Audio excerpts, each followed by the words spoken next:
Bonjour à tous. Je commence avec un diapo classique que vous avez vu un million de fois probablement. Donc on parle de formes cliniques différentes selon le degré d'activité résiduelle de l'enzyme de l'alpha-glucosidase acide, qui peut être très très bas, donc qui est donné des formes très graves, début infantile, inférieur à 1 an, et d'autres formes moins graves où l'activité de cette enzyme est plus élevée. Dans les formes infantiles, on a une déposition du glycogène qui est diffuse et qui intéresse pas seulement le muscle, mais d'autres tissus. Et donc, on a une atteinte qui est multisystémique, tandis que dans la forme adulte, la déposition du glycogène est prédominante au niveau du muscle squelettique et les manifestations extra-muscle squelettiques, on verra, sont considérées comme étant moins importantes. On verra que, au cours de la présentation, les études sur cette atteinte extramusculaire, muscle squelettique, chez l'adulte sont pas très nombreux et que peut-être cette définition que je vous ai donnée ici n'est pas si correcte que ça. Donc, quand on parle d'atteinte musculaire, on peut, dans la maladie de Pompe, on a l'atteinte du muscle squelettique, celle du muscle cardiaque et celle du muscle lisse. Parmi les atteintes extramusculaires, je ne vous parlerai pas de l'organomégalie qui est décrite dans les formes infantiles et juvéniles, donc hépatomégalie, splénomégalie et macroglossie. Je vous parlerai de l'atteinte du système nerveux central, qui est décrite surtout chez les enfants, de l'atteinte squelettique, donc l'ostéoporose, dont M. Denuel a déjà fait mention, et de la perte de l'audition. Juste pour faire un petit point sur l'atteinte du muscle squelettique, chez les enfants, il s'agit surtout d'une faiblesse musculaire généralisée qui donne une hypotonie, des difficultés de succion déglutition, donc difficultés à s'alimenter, perte de poids, retard de croissance, etc. Dans les formes juvéniles et adultes, il s'agit surtout d'une faiblesse des muscles des ceintures. C'est une faiblesse qui est localisée au début en général au niveau des membres inférieurs, avec des difficultés à courir et à se relever d'une chaise. Avant que la faiblesse apparaisse, souvent il y a des phénomènes de fatigue, intolérance à l'effort. On a une atteinte des membres supérieurs aussi, avec décollement des omoplates, difficulté à lever les bras, avec des phénotypes qui peuvent rassembler aussi à la dystrophie facioscapulo-humérale. On a fréquemment une faiblesse des muscles axiaux, donc le premier symptôme peut être des lombalgies, on peut avoir une attitude en hyperlordose, et on peut avoir, chez surtout les sujets plus âgés, des camptocormies. Les muscles striés sont aussi des muscles respiratoires, donc on peut avoir une atteinte du muscle diaphragme, du muscle inspiratoire et expiratoire, comme vous bien savez. Ça peut donner une insuffisance respiratoire restrictive. Ça peut donner aussi des difficultés d'expectoration, donc pendant les phénomènes infectieux, poser des problèmes dans la prise en charge du malade. On peut avoir une atteinte de muscles pharyngés, laryngés, et surtout chez l'adulte, une incidence accrue de syndrome d'apnée obstructive du sommeil avec céphalée matinale et somnolence, même en absence d'une véritable insuffisance respiratoire restrictive. Donc, ce syndrome d'apnée, il faut bien sûr la prendre en charge parce que peut jouer sur le pronostic de la maladie. Si on parle de l'atteinte du muscle cardiaque, cette atteinte est décrite surtout chez l'enfant. Il s'agit d'une cardiopathie hypertrophique qui peut survenir in utero ou à 4-8 semaines de vie.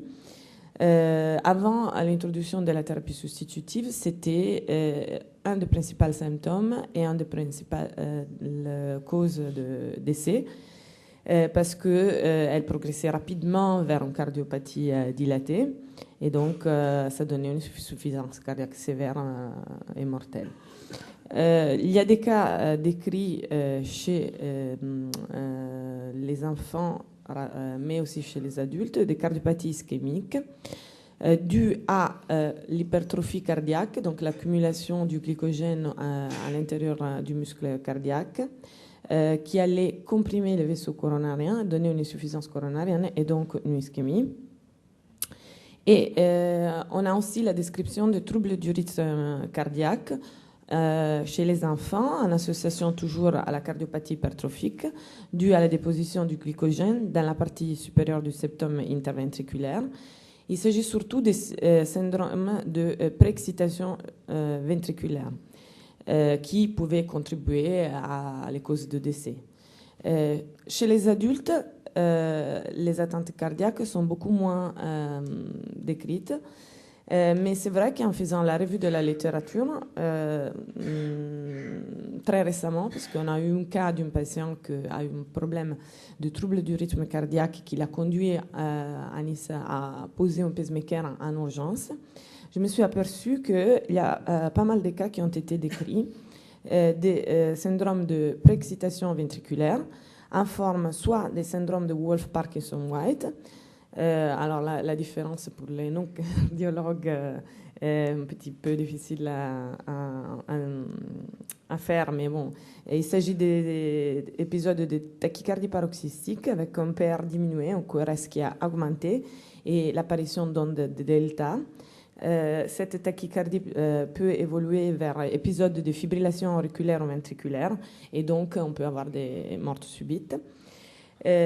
Ou un autre syndrome qui s'appelle le syndrome de Long-Ganong-Levin, toujours en tachycardie paroxystique. Cette fois-là, le PR est diminué, mais le QRS est normal. Et il y a fondamentalement deux études qui parlent de ça. Dans une étude, il y a la description de 3 patientes avec donc 7 patients adultes sur 38 présentant des troubles du rythme cardiaque, dont 3 avec une Wolff-Parkinson-White et 4 avec une Long-Ganong-Levin. Il y a un autre patient qui a été décrit en 82 par Francesconi dans le New England Journal of Medicine avec Wolff-Parkinson-White et un autre patient décrit en littérature où il y avait une association de cardiopathie dilatée et Wolff-Parkinson-White. Plus la récente observation qui a eu lieu à Nice, qu'on est encore en train d'étudier mieux. Donc, dans le registre, dans le suivi des patients avec maladie de pompe, normalement, on fait des ECG, une échocardiographie, et moi, je soulève la question si ce ne serait pas intéressant aussi chez les adultes, où on n'a pas véritablement de données, d'introduire peut-être une étude d'ECG Holter pour voir, de dépister ces épisodes de tachycardie paroxystique, parce que c'est vrai que peut-être ils sont rares, mais ils peuvent avoir des conséquences très importantes. En ce qui concerne la réponse à la thérapie, chez les enfants, on a des données dans 2 études, celui de Nicolino et l'autre étude de Kishnani. Le premier sur 21 patients âgés entre 3 et 34 mois, avec une durée moyenne de thérapie de 120 semaines. Tous les patients avaient au début, avant la thérapie, une hypertrophie du ventricule gauche. Et plus la cardiomyopathie apparaissait précocement, plus elle était importante.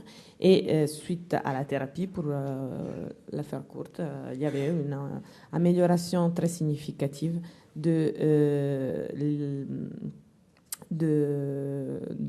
la cardiopathie avec une réduction de l'hypertrophie du ventricule gauche et une amélioration de la fraction d'éjection. Le même résultat, encore meilleur, dans l'étude de Kishnani qui prenait en considération des patients d'âge inférieur et traités plus précocement. Chez les enfants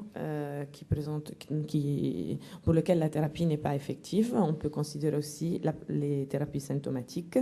Alors là, la littérature n'est pas très concorde parce qu'il y a certaines qui sont en faveur de l'utilisation d'acés inhibiteurs diurétiques, bêta-bloquants, digoxine et prophylaxe pour prévenir les endocardites bactériennes, et d'autres qui disent que dans les formes de cardiopathie dilatée, on peut avoir une aggravation des symptômes, surtout s'il y a une hypertrophie du septum qui est présente. Donc, bon, ça c'est une discussion que peut-être les cardiologues pourraient avoir avec les neurologues pour introduire la bonne thérapie s'il faut à côté de la thérapie enzymatique substitutive. Il n'y a aucune donnée, par contre, sur l'effet véritable de la thérapie enzymatique substitutive sur la fonction cardiaque chez les adultes, parce que l'atteinte cardiaque est considérée comme très rare. En ce qui concerne l'atteinte du muscle lisse, alors il y a le muscle lisse se présente dans plusieurs organes, notamment au niveau du système gastro-intestinal, au niveau des branches, au niveau des artères, au niveau du système génital et vésico-urinaire. Dans la maladie de Pompe, les différentes autopsies, les différentes études sur des autopsies ont mis en évidence des dépôts de glycogène dans les formes surtout infantiles au niveau des artères, au niveau des tissus gastro-intestinaux par exemple, mais il y a d'autres organes qui n'ont pas été étudiés ni dans les études autoptiques ni avec des études fonctionnelles. En ce qui concerne les artères, la déposition de glycogène intéresse surtout la tunique moyenne, donc le muscle lisse, mais aussi la tunique externe, le collagène et l'élastine. Et au niveau du cerveau, dans les études autoptiques chez les enfants, il a été mis en évidence aussi une accumulation de glycogène dans l'endothélium. Il y a un article qui décrit une augmentation de la rigidité aortique chez les patientes présentant des formes adultes de maladie de Pompe. C'est une étude qui concerne 17 patients versus 17 témoins appareillés par âge et par sexe, où on a une augmentation du diamètre diastolique de l'aorte chez le patient avec pompe et une augmentation de l'index de rigidité aortique, c'est-à-dire l'aorte dilatée et plus rigide. Cette augmentation de la rigidité devrait favoriser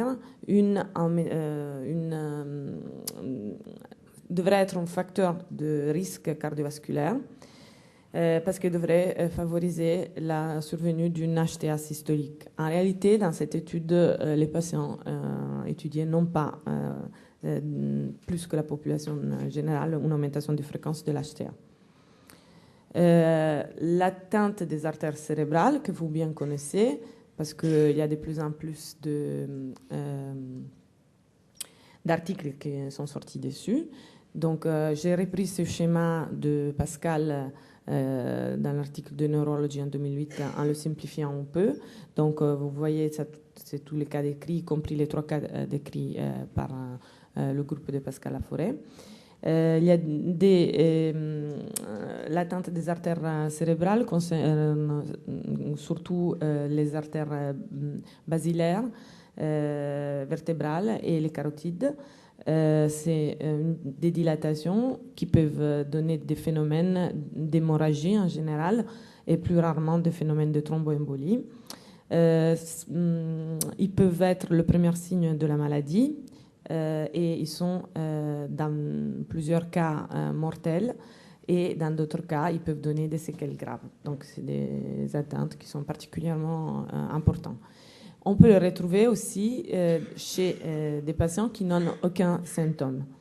À ce propos, nous, on a récemment publié une étude sur les 6 patients qui sont suivis sur Nice, 4 hommes et 2 femmes. On a fait une angio-IRM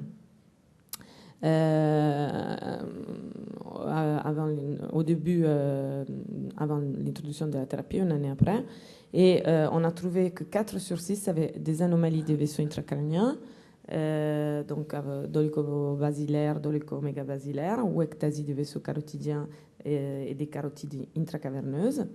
Les patients ont été, et 2 sur 6 étaient asymptomatiques. 2 sur les 4, excusez-moi, là il y a une faute. 2 sur les 4 qui avaient des anomalies des vaisseaux intracrâniens étaient symptomatiques. Un présentait une paralysie parcellaire du 3e nerf crânien gauche par compression et l'autre a présenté un épisode d'AIT droit en absence de facteurs de risque cardiovasculaire. Tous ces patients ont été mis en thérapie et on a fait un angio-IRM une année après. on n'a pas remarqué aucune modification de l'attente vasculaire après l'introduction de la thérapie substitutive, mais on peut se poser la question si le follow-up qu'on a fait d'une année était trop court. Donc on attend encore 1 an pour voir si c'est le cas de répéter l'examen pour voir s'il y a un effet de cette thérapie. Dans cet article, on décrit aussi que chez les patients ayant une atteinte des vaisseaux intracrâniens, il y avait aussi des symptômes d'atteinte gastro-intestinale, et notamment des phénomènes de diarrhée chronique non répondant aux médicaments et de constipation et chez 3 patients et un reflux gastro-œsophagien chez un patient. Et tous ces symptômes, on le décrit dans l'article, ils répondent par contre très bien à la thérapie substitutive. Donc en ce qui concerne les artères cérébrales, est-ce que ça vaut la peine de faire des études plus systématiques et multicentriques pour dépister cette atteinte, vu que la thérapie semble ne pas fonctionner? Est-ce qu'il faut évaluer la thérapie substitutive à plus long terme? Est-ce qu'il y a une corrélation génotype-phénotype?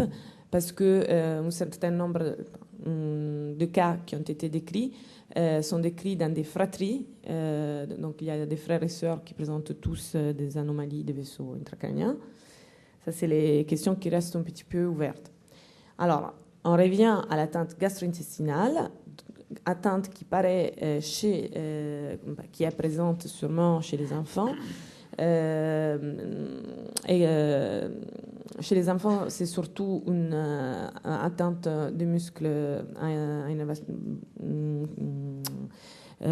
pharyngolaryngés avec des difficultés à avaler, des phénomènes de dysphagie et donc des difficultés de nutrition, mais ça peut être aussi des gastroparésies avec une sensation de perte de l'appétit, perte de poids. Chez les adultes, les études, notre étude et l'autre étude de Bernstein sortie cette année montrent la présence de phénomènes de diarrhée sévère chronique, constipation, aussi dysphagie, incontinence intestinale chez une femme, reflux gastro-œsophagien, douleurs abdominaux, perte de l'appétit, perte de poids et vomissement.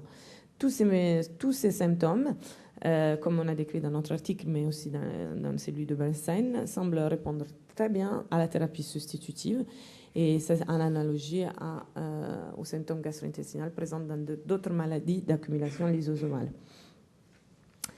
On arrive à l'atteinte du squelettique, disons comme ça, donc à la fameuse ostéoporose. Donc il y a beaucoup d'articles qui sont sortis récemment, avec une augmentation de la fréquence des fractures chez les enfants, fracture du fémur, tibia, humérus des vertèbres, et moins fréquemment chez les adultes, avec une diminution de la densité osseuse associée. Là, pareil, chez les enfants, diminution plus importante que chez les adultes.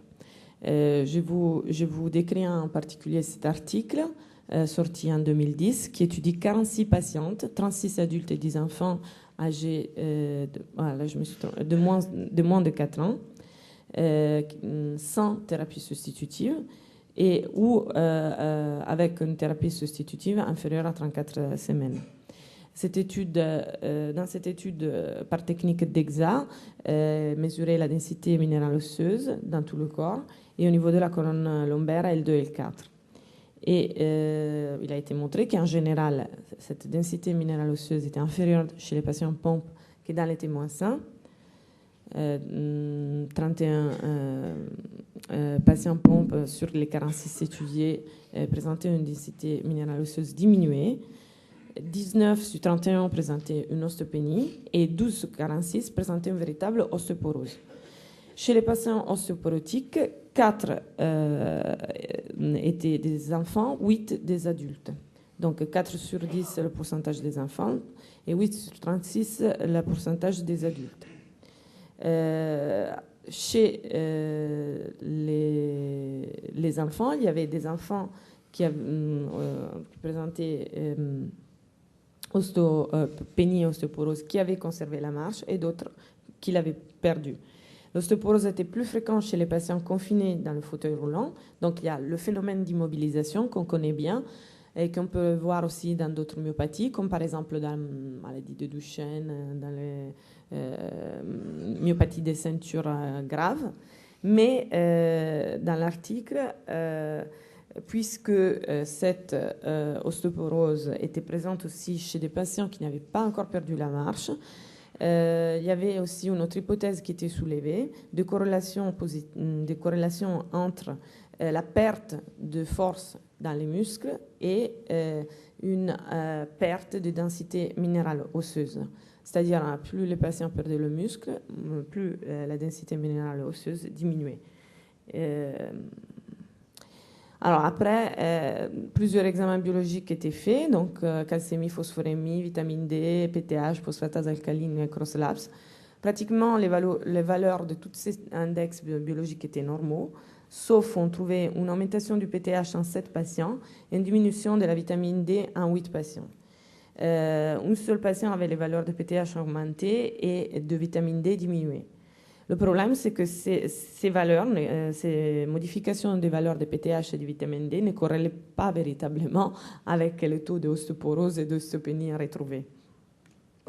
Donc, et pour qui a un peu d'expérience dans les bilans phosphocalciques chez les patients atteints de myopathie des ceintures, on peut dire que la situation qu'on retrouve dans la maladie de Pompe est un peu une situation générale qu'on retrouve chez tous les patients myopathes.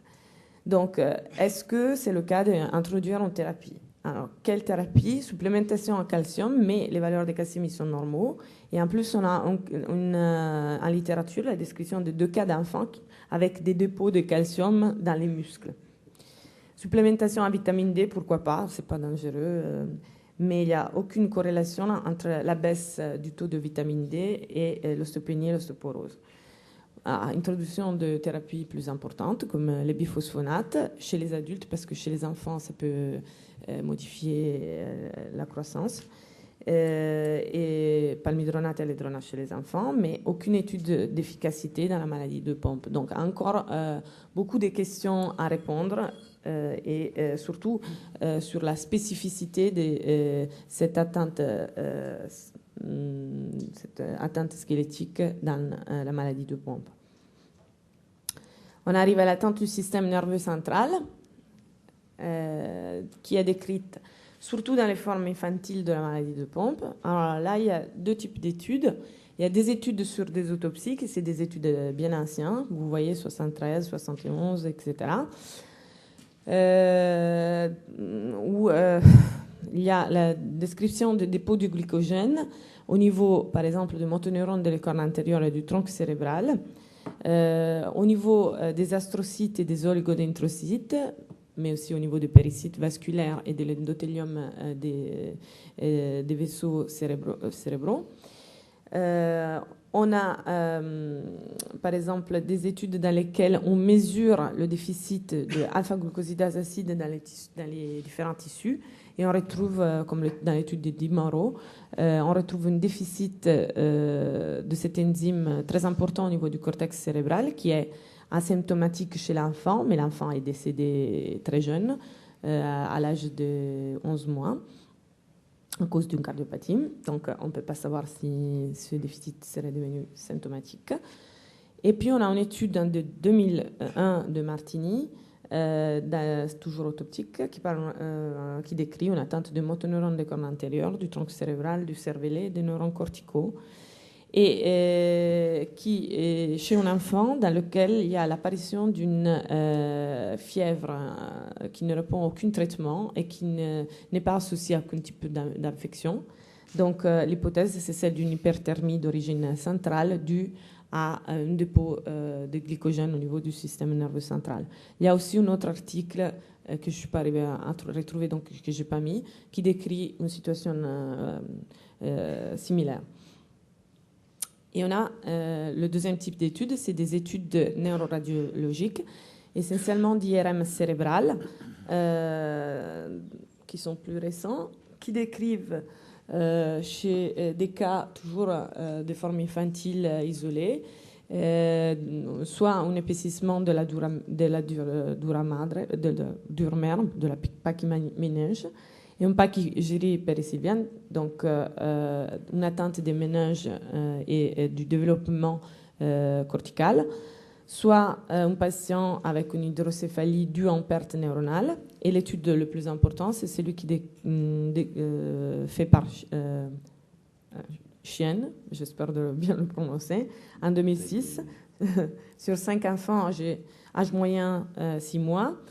Dans ces cas-là, c'est une étude d'IRM cérébral et spectroscopie cérébrale avant et après l'introduction de la thérapie substitutive.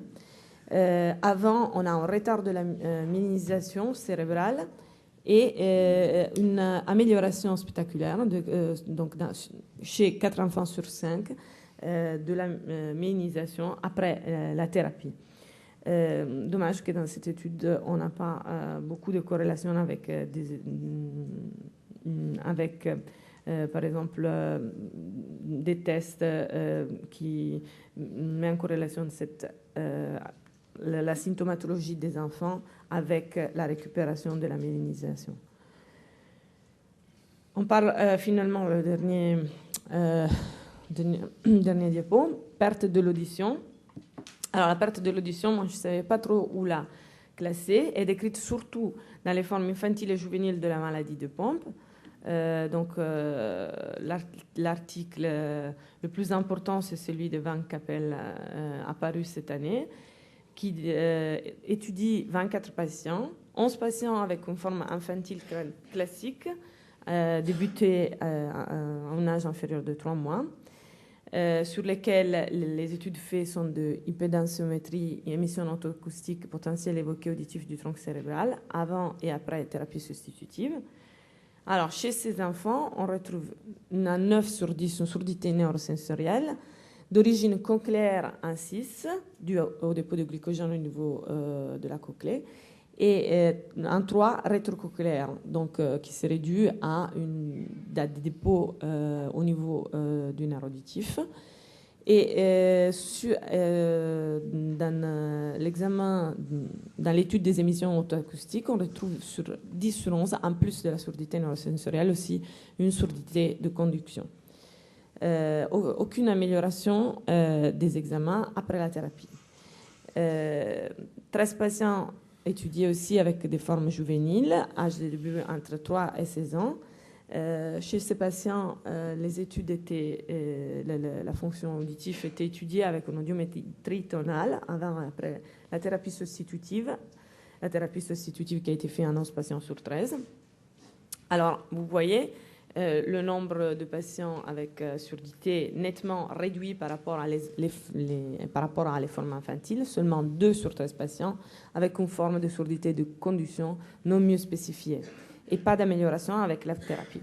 Donc la physiopathologie, on évoque dans cet article et dans un autre article qui décrit un seul patient, qui est l'article de Van Zenten apparu en 2004, soit une déposition de glycogène au niveau du nerf auditif, donc une atteinte du système nerveux central rétrocochléaire, soit une atteinte cochléaire, soit une atteinte du muscle tenseur du voile palatin qui est responsable de l'ouverture de la trompe d'Eustache et donc qui serait responsable de le taux élevé de surdité de conduction qu'on retrouve chez les enfants.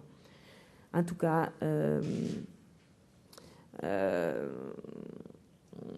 pour conclure, cette atteinte extramusculaire sont sûrement plus fréquentes chez les patients atteints de la forme infantile, mais c'est vrai aussi qu'ils sont plus étudiés chez les enfants que chez les adultes, et que chez les adultes, des études systématiques multicentriques sont beaucoup, avec des examens adaptés, n'ont pas été faits jusqu'à maintenant. Certaines atteintes doivent être dépistées parce qu'ils répondent bien à la thérapie, comme par exemple l'atteinte cardiaque chez les enfants, l'atteinte du système nerveux central et l'atteinte gastro-intestinale. D'autres semblent ne pas répondre à la thérapie substitutive, mais encore une fois, les études sont insuffisantes Et donc, besoin d'études plus spécifiques et multicentriques pour quantifier cette atteinte extramusculaire, surtout chez les adultes, et pour les dépister, pour voir éventuellement comment les prendre en charge. Merci beaucoup.